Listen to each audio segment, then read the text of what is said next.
If you've been wondering where to start your spiritual journey, but you're feeling a little overwhelmed because there's so many options and so many things going on, this is a video to help you start off things. Forgive me for my glare from the computer screen, but I have massive ADHD, so it's hard to focus. I have to have my little notes written down. Some of the things I'm going to talk about are when you're feeling overwhelmed is because you're looking for information from anywhere. You're trying to grab at anything that makes sense to you for the moment to make you feel good for that moment. The biggest thing you have to focus on is actually starting to find something that is actually helpful to you. What's being implemented? What are you actually doing that makes you start to understand and helps you realize that you are finding things, finding techniques, finding tools that you can actually use to start bettering yourself, because that's where you want to be, right? You can be really happy in life and still feel like you're at a stalemate and you don't know what's going on, because your spiritual journey can only be, you can only work so much at things. So it's a process, and it's something that you have to like pause on for a little bit. So the very first thing I always tell people is when you're looking for tools, that's cool. I love that you're looking for tools. Keep searching, because you never know what outlet's going to work best for you. But you also have to know that you have to take a time to reflect on things. The one first thing that I wrote down on my little handy dandy notes, because the tools do help, but you have to actually implement them for them to work. Shocker. So, and there's no one set way to do all this. So everybody might be people who tell you like, you got to do X, Y, and Z, or there's no freaking guidebook, unfortunately. I wish there fucking was. It'd be a lot easier for life, wouldn't it? We wouldn't have so many therapists in the world. No offense, therapists. We all love you. Sort of. There's moments. So the biggest thing is to stop and pause and reflect and say, what do you truly want for your present self in order to put something forward for your future self? Now, the biggest kicker on that, because how do you want that to happen? You're going to have to implement some things. And one of the first things you're probably going to have to do is revisit some of your past traumas. I know, fucking sucks, doesn't it? Because we'd all just like to be like, poof, poof, poof, magical fairy dust, and we're all happy. It doesn't freaking work that way, unfortunately. So one of the first things to do is reflect on what are some of the things that might be stopping you from being able to be the best version of yourself now. And some of it's old shit. Everybody has old shit. We all go through shit. That's literally the only way you can learn lessons, usually, is because if I ask people so many times, name a time that you've had an amazing freaking experience and you learned something.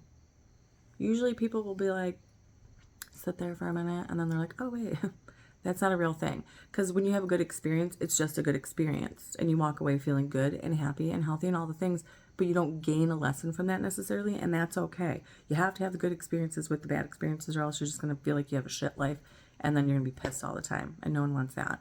So part of it is when you fuck up or you do something, and then it causes you to learn a valuable lesson from life. As long as you're receiving that lesson and learning and growing from it, that is the catalyst to all of these things. Because when you can see it, I learn the lesson, I see the lesson, I can implement lesson into my future life understandings, I have growth. Wow, yeah, fucking hell, man. So when you have those spaces for it and you have growth and understanding, that's awesome. But now what do we do when we still have feelings about that past trauma and we hit like a real fucking trigger point, right? What do you do? I'm gonna give you the best fucking tool in the world. And I tell this to all my clients. I have hundreds and hundreds of clients, and I tell them all the time, the 5 whys. Anytime you have a moment where you have a trigger and you don't know how to reflect on it, and you don't necessarily want to go deep into this space, because like I said, I love counselors and therapists. They serve such a great purpose in helping people heal and giving tools and adequacy. But if you're maybe not even a spot where you're able to do that, or, you know, which you might have to make yourself, but, and you want to just start doing this for your own purposes, because it's maybe just for your spiritual journey and the rest of it, of your life doesn't feel quote unquote broken. So what kind of things can you implement? The 5 whys are literally making you stop for a minute and reflect on the reasons why something still makes you triggered. It's in your subconscious. It's stuck in there. And sometimes if we have a really heavy trauma, the loss of somebody, just an old past relationship that really was, you know, we were invested in physically, emotionally, mentally, like those are really hard moments for life. And you don't just get over them. They don't just get better and everything, all of a sudden it's like, okay, yay, we're fine now. But part of it is, okay, what do we need to do in order to start the healing process, to get better for that? Well, when you look at those 5 whys, it literally gives you, reasoning. Okay, let's say past relationship. You hear a song on the radio. Why does that song... Why does that song all of a sudden make me triggered? That song makes me triggered because it makes me think of, my past relationship. Why does it make you think of your past relationship?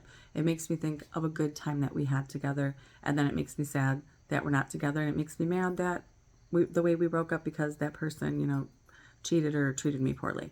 Why did that person cheat or treat you poorly? First of all, say yay because you can still have a positive memory and a positive outlook from that situation because it wasn't all bad. You know this. Own it. Own it. So, but why was that person treating you poorly or cheated on you, whatever the situation? Here's the kicker. We're only on the 4th or the 3rd why. Can't even get to the 4th one because you don't know why. There might be a lot of catalysts for it. They may have had their old past traumatic experience. They may have had all these other, reasonings as to why they're making excuses for it. It does not mean that it's okay. It doesn't mean that it was all right for them to treat you that way, but it was their choice. So at the 3rd why, let's go with 7. 97% of it is in their court now. And you, unfortunately, we like to have control over things. No such thing. We have choice. We don't have control.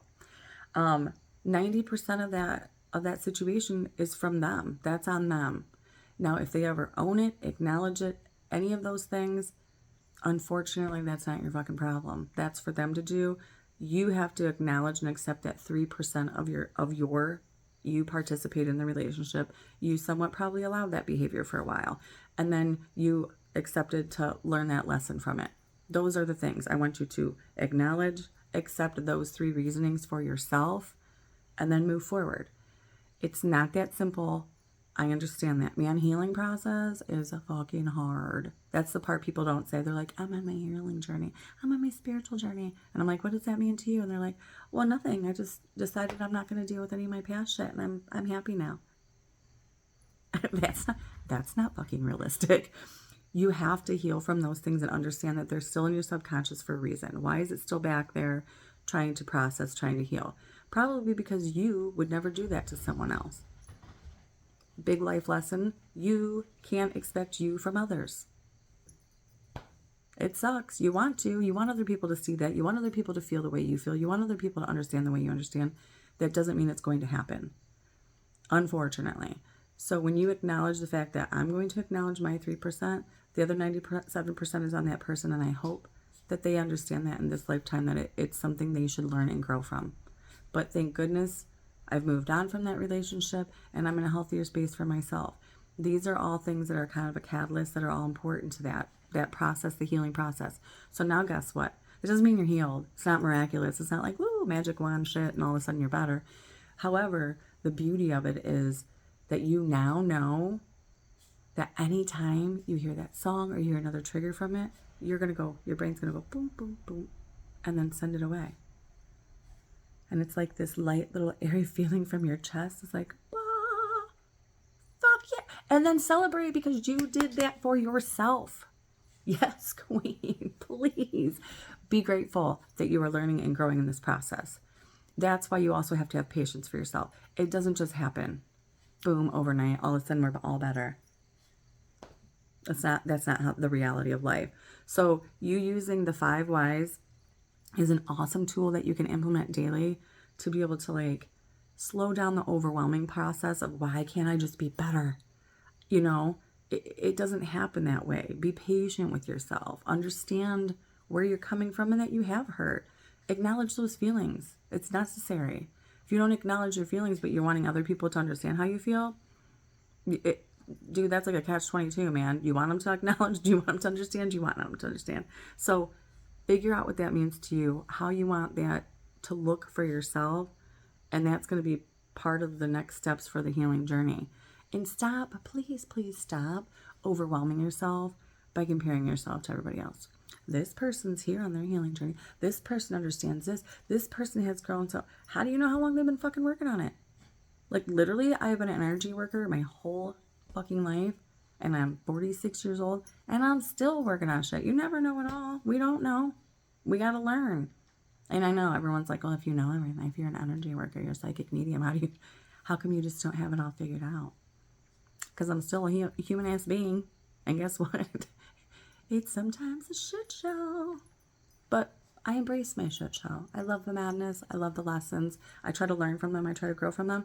And then I try to help other people with it. This is what I've learned. This is how I know things. This is how I grow, right?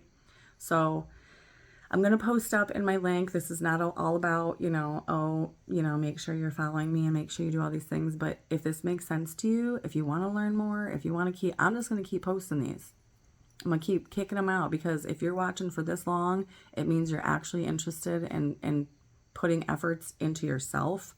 And I want you to know that if you've gained some clarity from this, if you have an understanding, then subscribe so you don't miss all my stuff. Follow, like, share, tell your friends. It's not about, me getting the likes and me getting all this stuff, but if I find motivation in the fact that you guys want to learn, because sometimes I get frustrated that humanity is like, no, I'm fine where I am. But I want you to fix me. That's not how it works. You have to do the work. That part sucks. I'm sorry, but I'm here for it. I got you. So I'm going to put a link below for my Linktree stuff because I do have a PDF. I have a DIY workbook that I can send PDF. It's also on Amazon. But next steps to help you feel more grounded and figure it out for yourself, because sometimes you don't want to have to follow somebody or do all the stuff that they're doing. So do it on your own. And if you don't. I'm not making you. I'm just telling you, like, let's go, man. Let's get this. I got you. But guess what? The first thing you got to do? Believe in yourself, boo, because I got it. I believe in you. Happy day, loves.